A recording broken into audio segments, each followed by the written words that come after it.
K9 dog collapses at station. The message on his tag stunned officers. The morning started like any other. Deputy Chief Iris Monroe stood in the kitchen of the Birch Hollow County Sheriff's Department, waiting for the coffee machine to finish. Sputtering, the station was quiet except for the steady hum of fluorescent lights and the occasional shuffle of boots across linoleum. Most of the team was still out handling overnight paperwork or morning patrol. Iris, in her late 40s, had been with the department for over 20 years. She was known as tough, no nonsense, and never late. Her life followed a strict routine: work, dinner alone, then sleep. Emotions were something she packed away, like her old uniforms in the back of her closet. But that morning, everything changed. "Chief, you better come out front, now," shouted Officer Roy Calder, the youngest deputy on staff. Iris set down her cup, heart skipping. Roy never raised his voice unless something was truly wrong. She pushed open the heavy glass doors leading to the station's steps and froze. There, slumped against the front entryway, was a dog. A German Shepherd. His fur was dirty and thinning, like he'd walked through storms and never stopped. One front leg was bent under him at a strange angle, and his breathing was shallow, uneven. What caught Iris most wasn't the injury, it was the dog's eyes. They weren't wild with fear. They weren't filled with pain either. They looked tired, deep, old, and tired. Like this dog had seen too much. Like he had come to this exact spot on purpose. Iris knelt slowly. "Easy, boy," she whispered. The dog didn't flinch. He just watched her, still and calm. Roy stepped closer, squatting beside them. "He's got a collar," he said, gently lifting it. The red leather was worn and fraying, barely holding onto a dull silver tag. Roy squinted at the writing, then read aloud, "If you're reading this." I remembered the way. Iris felt her throat tighten. The words were carved by hand. No license number, no vet tag. Just that sentence, like a message sent from another life. "This dog, he came here for a reason," Iris said softly. "He's not a stray.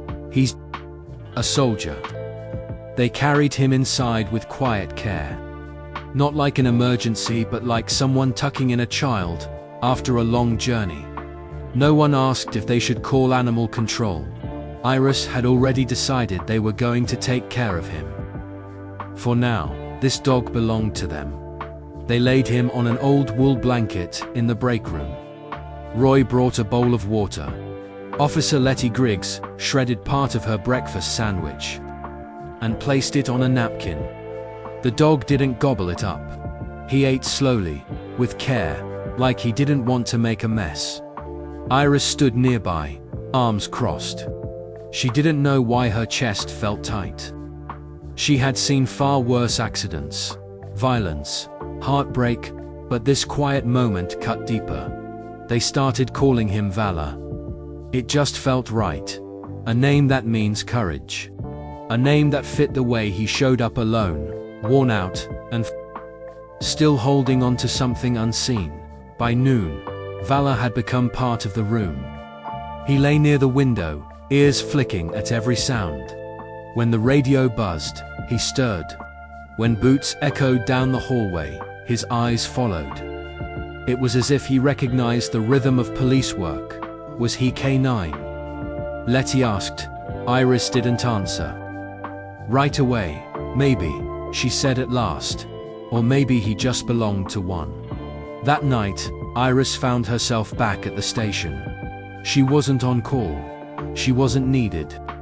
But she sat beside Valor anyway, watching his chest rise and fall under the blanket. Someone had taped a sticky note above him. "Do not disturb, he's earned it."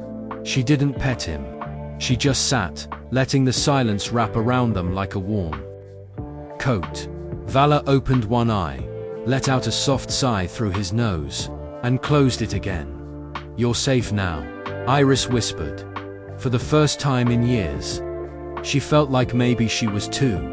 Over the next few days, Vala became more than just a dog. In the station he became part of the team. He didn't bark. He didn't beg. He simply watched. Watched the officers come and go. Watched people file complaints and report crimes. Watched the way Iris tapped her pen when she was thinking, and how Roy always left half a granola bar on his desk. It was like he was studying them, and somehow, they began changing. Officer Letty started bringing in extra chicken from lunch, always placing it gently in front of Vala's blanket. Roy stopped listening to music in his office. He said the quiet seemed more comforting when Vala was around. Even grumpy Officer Duke began sitting closer to Vala during breaks, reading his case notes out loud, like he was telling bedtime stories. Then, a small envelope showed up in the mail pile. There was no return address.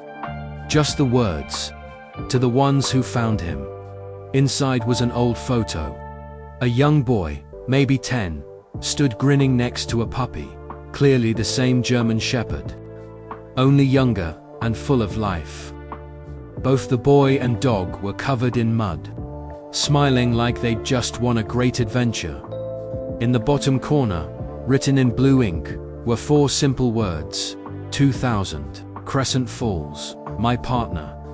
The room fell quiet. Crescent Falls, Letty whispered. That's over the mountain, nearly 200 miles away. Roy stared at the photo. How did he get here? Iris studied Vala, now asleep under the dispatch board. He remembered the way, she said softly, thinking of the message on his tag. The officers tacked the photo above Vala's blanket. When he saw it, he sniffed the air, then curled tighter, his head resting on his paws. A soft grunt came from his throat. Maybe it was recognition. Maybe it was grief. Letty, who was known for remembering every name in the county, began searching through old housing records. A day later, she burst into the break room waving a note. I found something. There's a man named Elias Wynne listed. As a former resident of Crescent Falls, he moved here 2 years ago, just before everything went quiet, in that house down on Riverbend Road. The name meant nothing to Iris, but something about the timeline clicked. The team learned. Elias had once been a child survivor of a tragic house fire. He was listed as missing for weeks after, then quietly returned to school, but not much was said, and the family moved soon after. Could the dog in the photo be Vala? Was the boy Elias? Iris was torn. She didn't want to stir up old pain. But something about Vala's presence told her this mattered. They reached out to Elias's mother, now remarried and running a small diner. She was stunned by the photo and nearly dropped her phone. That's him, she said through tears. That's Ranger. Elias called him that because he said the dog never stopped protecting him. Ranger? Iris asked. He was lost the night of the fire. We thought he died. Iris promised they'd let her son know the dog had returned. If only for a little while. Meanwhile, Vala kept showing why he was more than just a visitor. One day, Roy was about to head out solo on a tense domestic call when Vala blocked the door. He didn't growl or bark. He just stood there, solid, unmovable. Iris took one look and called for backup.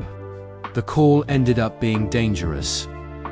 Without backup, Roy might have been badly hurt. He knew. Roy whispered afterward, kneeling beside Vala. He knew something was off. They all started calling him Captain Vala after that. Still, not everyone at the station was convinced. Why are we babysitting a dog? Grumbled Officer Duke. We've got real cases. But even Duke quieted down after he caught Vala lying beside a crying teenager in the hallway, someone who had come in after getting kicked out of his home. Vala didn't do anything big. He didn't chase criminals. or bark at bad guys. But he did something they all needed. He stayed. He listened. He watched. And for Iris, that mattered more than anything. She found herself writing in her notebook at night. Not about cases, not about suspects, but about him. Day 7. He sat beside me while I read cold case reports. I didn't feel so alone. She didn't know it yet, but Captain Valor wasn't just healing strangers.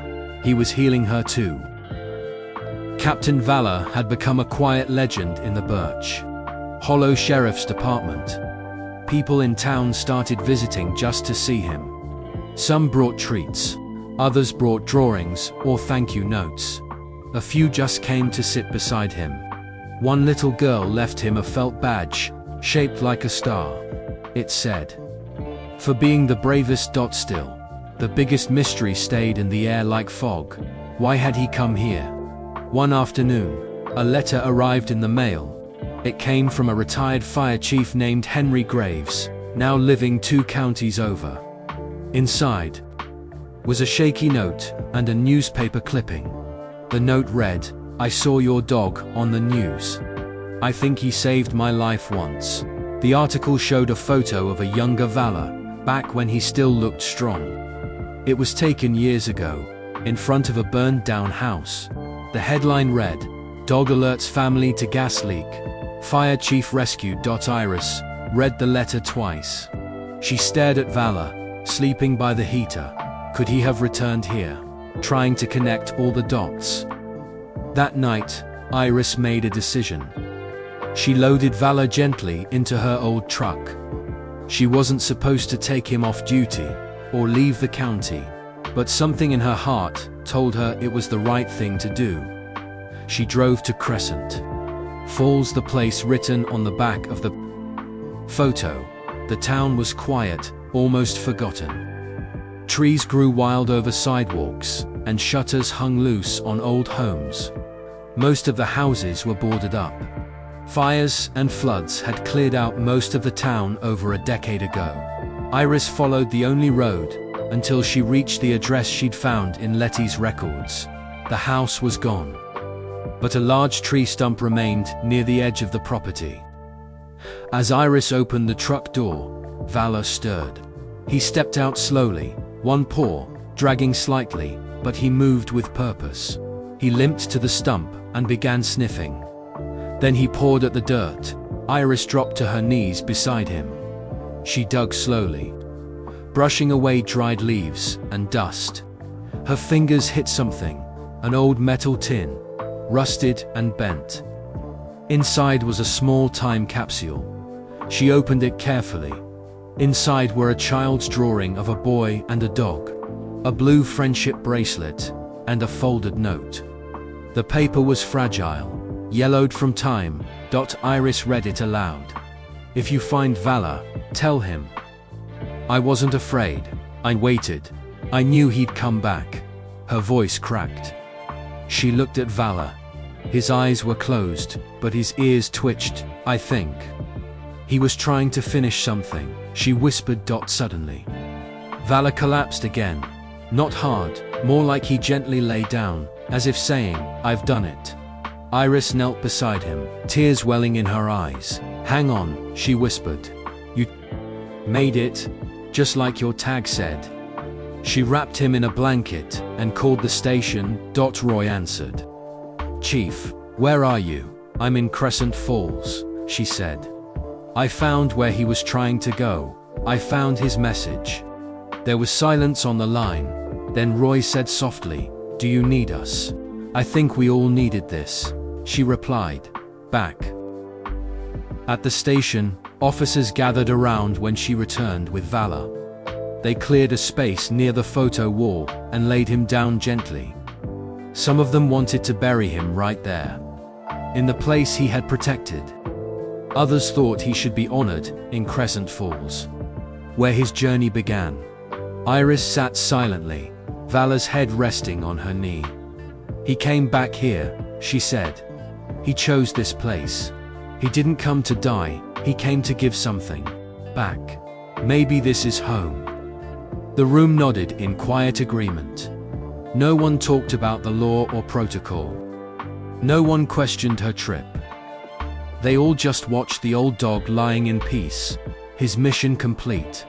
For Iris, it wasn't just about the past anymore. It was about the choices they made next. "Let's build him a place," she said. "Not a grave, a reminder." And so, a new story began, one where Vala wasn't just a mystery dog, but a memory they would protect. The next morning, the sheriff's station felt different. Softer, quieter. Captain Vala lay in his usual spot by the heater. His breathing was slower now. His eyes didn't open when people walked by, but his tail still gave a small, steady thump, just enough to let them know he was still there. No one talked about the end, but they all felt it coming. Iris ordered a simple wooden plaque for the wall above his bed. It read, "Captain Vala, he remembered the way, so we could remember who we are." People from town kept stopping by. Kids drew pictures. Teachers brought cards. One woman brought a sunflower wreath and said softly, "He made me feel safe, and I hadn't felt that in years." They started calling it the Vala effect. Even without barking or moving much, he made people feel something real, stronger, braver, kinder. The officers took turns, sitting with him. Some told stories, some stayed silent. A rookie named Ben brought his guitar and played soft music. Another officer read letters out loud from a binder marked mail for Vala. The letters came from all over: children, veterans, nurses, parents. One read, "Dear Vala, I didn't talk for a whole year after my dad passed. But then I saw your video, and I smiled again. Thank you for staying."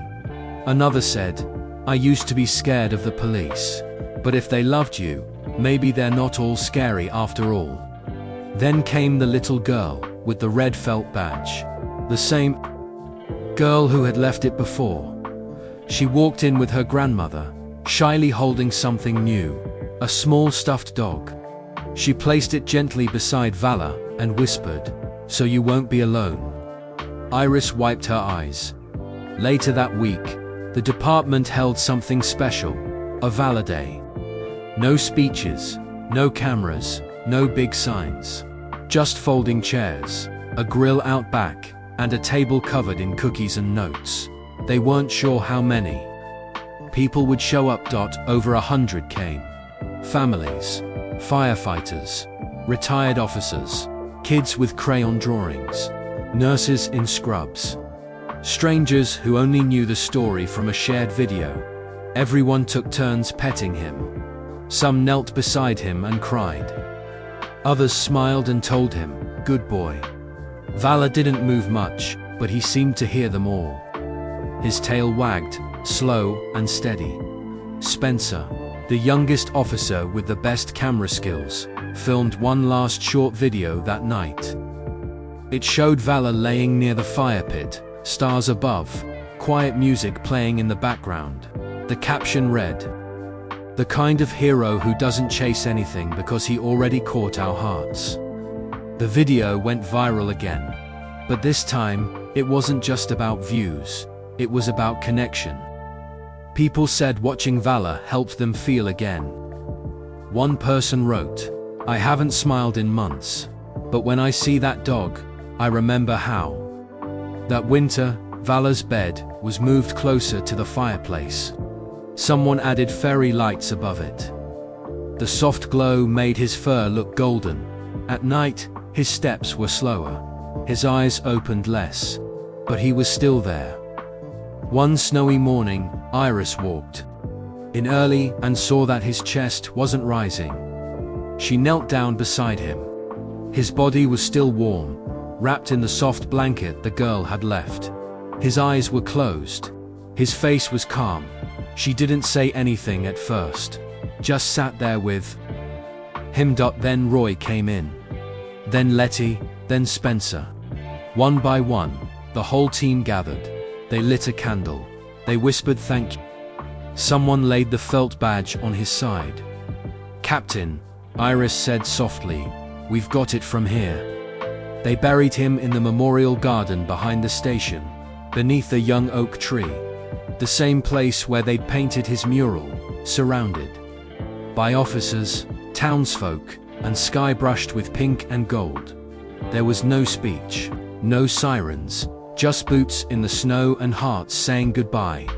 The plaque beneath the tree read, "Captain Valor, Honorary Officer, Watchdog, Healer. You didn't chase sirens. You answered them." Inside the station, his bed stayed. So did the binder of letters, the wall of crayon drawings, and the soft rhythm he had left behind. Officers wrote, new logbook, entries each day, things he had taught them. "I yell less now, I take time to listen. I sit beside people. Even when I don't know what to say." People still stopped by, just to sit near his spot. Because even though Captain Valor was gone, he was everywhere. Subscribe to our YouTube channel, Love Tales of Tales, for long, heartwarming pets and animals, love stories that stay with you long after they end.